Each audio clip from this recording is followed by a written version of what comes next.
Hey guys, welcome back. Today we're gonna take a look at my spare parts build and some of the little things I've done from last time.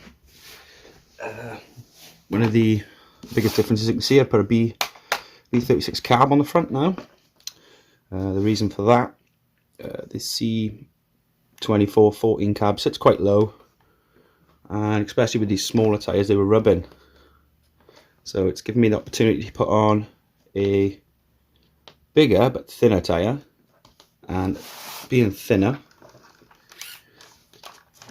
I don't know if you can see it down there, the version 1 tyre would rub on the shock. So now let's get rid of that problem. And I think I could get about a mil or two more out of the steering. Which brings me to what I've done to the steering. I've removed the front axle completely. Let me quickly grab it. So there's the front axle, taking that out. And it's literally running on just the cup.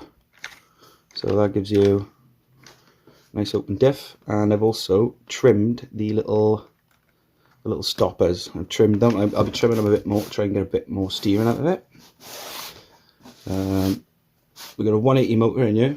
I'll put the specs in the descriptions in the comment below because it has got some writing on it. And as you can see, I've flipped and reversed the gearbox. And what that has done,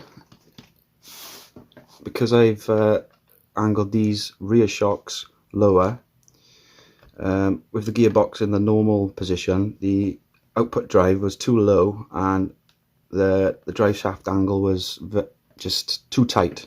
It was actually pushing on the gearbox itself. So come up with a little idea, just flipping it over.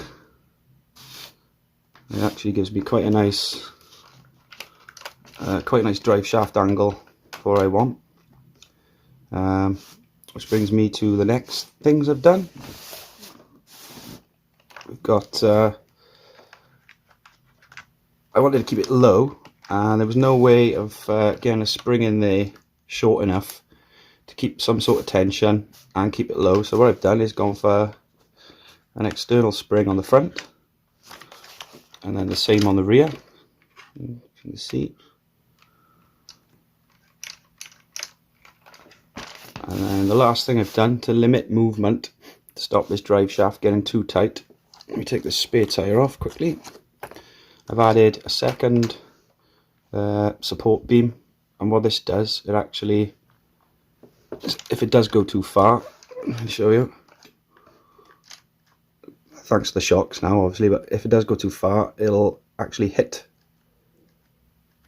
that support beam, and it stops the drive shaft from going too short and pushing on the gearbox.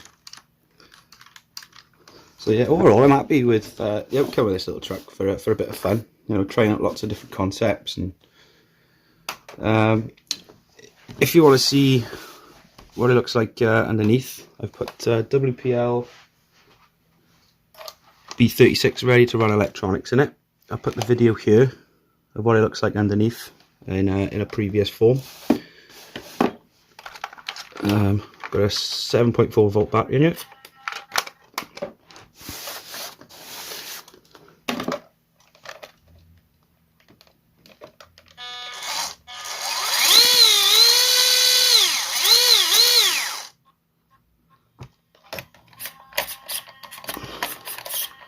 Trim that a bit better later. So yeah guys, let me know what you think about it in the comments below. She's different, I'll tell you that. And cheers for watching.